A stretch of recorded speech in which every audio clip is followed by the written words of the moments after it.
Baik, bismillahirrahmanirrahim. Assalamualaikum warahmatullahi wabarakatuh. Pada pertemuan kali ini, izinkan Bapak untuk memperkenalkan diri terlebih dahulu. Nama Bapak Refri Ramadhani, atau kalian dapat memanggil Bapak dengan Pak Dani.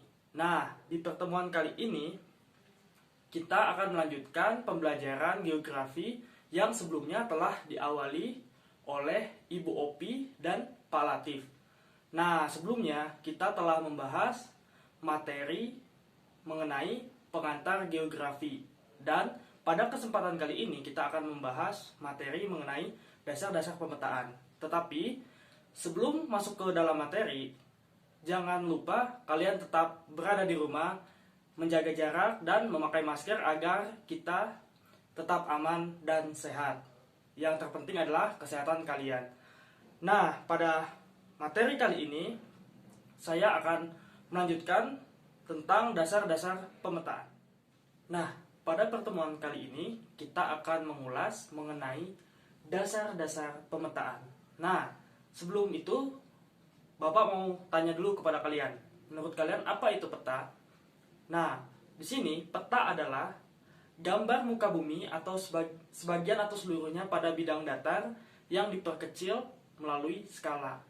Jadi peta merupakan gambaran muka bumi pada bidang datar yang bisa diperkecil melalui skala. Nah, ini merupakan definisi yang dilahirkan atau dicetuskan oleh International Cartographic Association. Nah, peta sendiri itu sudah ada sejak zaman Babilonia. Pada waktu itu peta dibuat dengan berbahan tanah liat dan dibuat seperti bentuk tablet sehingga bisa ditulis di atasnya dan digambar. Kemudian peta juga dipergunakan ketika zaman Mesir dan zaman-zaman Eropa ketika mereka melakukan ekspansi ke Asia. Jadi mereka menggunakan peta ini untuk pelayaran dan perdagangan pada waktu itu. Kemudian mungkin kalian sudah tidak asing lagi, ada yang namanya peta, ada yang namanya globe, dan ada yang namanya dena. Nah, menurut kalian apa perbedaan antara peta, globe, dan dena? Kalau kita lihat bahwa peta itu merupakan gambaran muka bumi pada bidang yang datar dan dia diperkecil dengan skala. Jadi pada bidang datar dan memiliki skala. Sedangkan globe merupakan gambaran muka bumi pada suatu media yang berbentuk bola dan diperkecil juga menggunakan skala tertentu. Jadi kalau globe itu bentuknya bola, tidak pada bidang datar, tetapi sama-sama punya skala. Nah, apa bedanya dengan dena? Kalau dena itu merupakan gambaran bentuk muka bumi pada bidang datar, namun dia tidak memiliki skala. Nah, sudah tahu ya kalian bedanya antara peta, globe, dan dena. Selanjutnya, peta sendiri juga memiliki komponen-komponen kelengkapan yang harus ada di dalam peta. Yang pertama adalah judul peta. Nah, judul peta ini merupakan identitas awal yang dimiliki peta agar kita tahu peta apakah peta itu. Misalnya, peta geologi Kota Bandung atau peta persebaran pariwisata di Kota Bandung atau peta daerah aliran Sungai Citarum misalnya. Nah, judul peta inilah yang menentukan identitas dari si peta itu sendiri. Kemudian, selain ada judul peta yang biasanya di posisi atas atau di posisi bawah, tapi yang jelas harus mewakili dan harus terlihat jelas ya. Selanjutnya ada tanda orientasi. Nah, tanda orientasi inilah yang biasanya kita lihat di peta itu ada arah mata angin.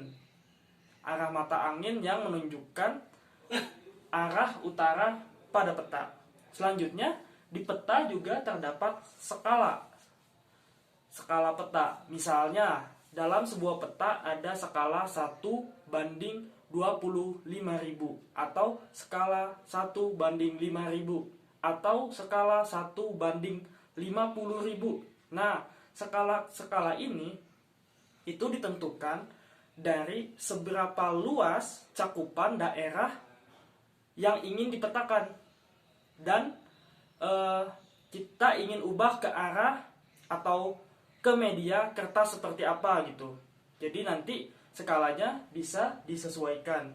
Selanjutnya, dalam peta ada lettering. Lettering ini biasa disebut dengan tulisan pada peta. Biasanya dalam peta itu terdapat tulisan-tulisan yang menjadi keterangan di dalam sebuah peta. Contohnya misalnya nama administrasi. Contoh misalnya desa A atau desa B. Atau misalnya nama-nama sungai, nama-nama gunung, atau nama-nama danau. Itu biasanya dituliskan di dalam peta sebagai keterangan tempat apakah itu. Kemudian selanjutnya di dalam peta juga terdapat sebuah legenda. Nah, legenda ini yang biasanya mencakup berbagai macam simbol-simbol yang menjelaskan dari sebuah peta. Karena di peta tersebut kan terdapat simbol, misalnya warna, ataupun simbol titik, ataupun nanti ada simbol area. Nah, simbol-simbol tersebut dijelaskan di dalam legenda. Selanjutnya, di dalam sebuah peta pasti memiliki garis koordinat. Nah, garis koordinat ini yang nantinya dia dapat menunjukkan lokasi absolut atau lokasi sebenarnya seseorang atau suatu objek di dalam peta. Nah, ini yang menunjukkan lokasi absolut. Terdiri biasanya dari garis lintang dan garis bujur. Kemudian, di dalam sebuah peta juga terdapat lembaga atau pembuat yang membuat peta tersebut. Nah, tujuannya dicantumkan pembuat peta di dalam sebuah peta tersebut untuk mengetahui siapa pembuatnya. Selain itu juga dapat, kalau terdapat kesalahan di sebuah peta, kita dapat meminta tanggung jawab atau melaporkan kepada sang pembuat peta bahwa peta tersebut memiliki kesalahan, seperti itu. Jadi untuk tanggung jawab si pembuat peta. Kemudian selanjutnya ada peta inset. Nah, peta inset ini merupakan peta lain dengan skala yang berbeda yang dimunculkan pada peta induk. Misalnya kalau kalian biasanya melihat atlas, itu kalian akan melihat peta benua Australia diikuti dengan peta inset dari Selandia Baru biasanya. Itu untuk memetakan daerah yang lebih kecil biasanya agar bisa dilihat dan dengan skala yang berbeda. Kemudian selain itu juga peta juga dilengkapi dengan sumber petanya. Dari mana sumber petanya? Dari data primerkah, dari data sekunderkah? Biasanya sebagai contoh sumber peta itu bisa diambil dari peta yang diolah atau yang dihasilkan dari Badan Informasi Geospasial atau BIG. Nah, selanjutnya peta juga memiliki garis tepi. Nah, garis tepi ini bisa berguna untuk agar si peta ini terlihat rapi dan sinkron ya. Karena salah satu syarat dari peta atau salah satu karakteristik lah dari peta bahwa si peta itu harus terlihat rapi dan mudah untuk dilihat, mudah untuk dilihatlah, diinterpretasi seperti itu. Sehingga unsur estetika di dalam peta itu juga diperlukan. Nah, selanjutnya ada tahun pembuatan. Nah, tahun pembuatan ini berguna agar kita bisa tahu peta tersebut dibuat tahun berapa. Kemudian, kalau misalnya kita melihat peta tahun 1990 misalnya, tentu sangat berbeda dengan kita melihat peta di tahun-tahun sekarang. Nah, baik, itulah tadi kita telah menjabarkan 12 komponen peta yang harus kita ingat dan harus ada ketika kita membuat sebuah peta. Itu sebuah hal yang sangat penting ya. Selanjutnya, kita akan belajar mengenai proyeksi peta. Apa itu proyeksi peta? Proyeksi peta adalah sebuah metode ketika kita ingin menggambar dari sebuah bidang lengkung kepada bidang datar. Jadi kita coba proyeksikan sebuah bidang lengkung ke bidang datar. Nah, bentuk muka bumi itu kan seperti bola atau seperti jeruk lah kalau saya bilang. Seperti jeruk. Nah, bagaimana caranya kita menguliti kulit si muka bumi ini atau kulit jeruk ini? Kita kuliti, kemudian kita letakkan atau tempelkan ke atas sebuah kertas. Nah, kurang lebih cara yang sama juga dipakai untuk memetakan suatu daerah. Jadi, ketika kita mencoba memproyeksikan dari bidang lengkung kepada bidang datar, tentu ada sudut-sudut atau bentuk-bentuk yang tidak sama atau melakukan penyimpangan dari bentuk aslinya. Nah, proyeksi ini memperkecil penyimpangan-penyimpangan tersebut sehingga kita bisa tahu proyeksi yang sesuai dengan sebuah medan. Misalnya di kutub utara beda proyeksinya, di lintang tengah beda lagi, di khatulistiwa beda lagi. Nanti kita akan coba pelajari. Nah, sebelum itu kita akan masuk kepada prinsip proyeksi. Prinsip proyeksi ini yang pertama adalah harus ekuivalen. Artinya luas pada muka bumi itu harus sama ketika dikalikan dengan skala, itu harus sama dengan luas yang ada di peta. Tidak boleh nanti ada luas-luas yang beda. Jadi luas di muka bumi harus sama dengan luas yang ada di peta. Kemudian yang kedua, equidistant, yakni jarak di muka bumi itu juga harus sama dengan jarak datar di peta. Jadi jarak datar di muka bumi harus juga sama dengan jarak di peta. Oke?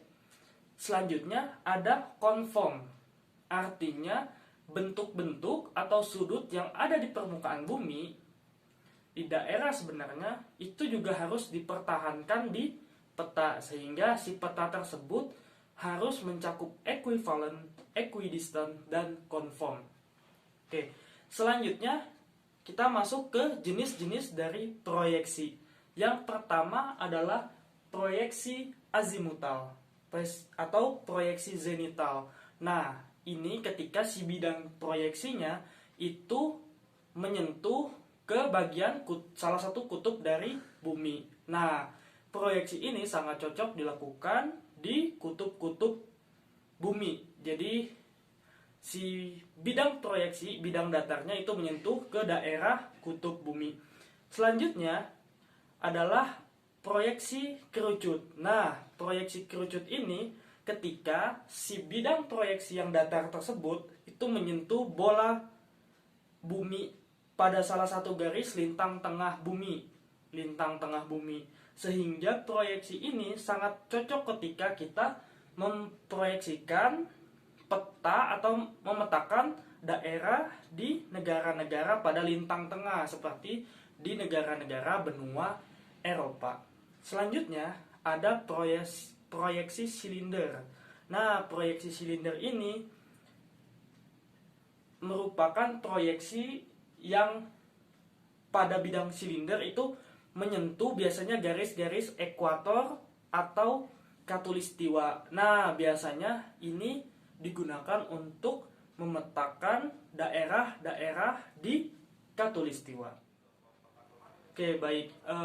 Itulah tadi kita selesai memaparkan dasar-dasar pemetaan. Untuk minggu depan kita akan belajar mengenai pengindaian jauh dan sistem informasi geografis. Nah, sebelum saya tutup, nanti kalau anak-anak sekalian ingin bertanya dan masih ada materi yang belum mengerti, silakan nanti bisa memanfaatkan media Google Classroom ataupun media dari WhatsApp Group. Nanti bisa ditanyakan di sana dan insya Allah kalau bisa nanti akan saya jawab di sana juga. Oke, Mungkin itu saja yang dapat saya sampaikan. Lebih dan kurangnya mohon maaf. Tetap stay safe di rumah, jaga kesehatan. Wabillahi taufiq wal hidayah. Wassalamualaikum warahmatullahi wabarakatuh.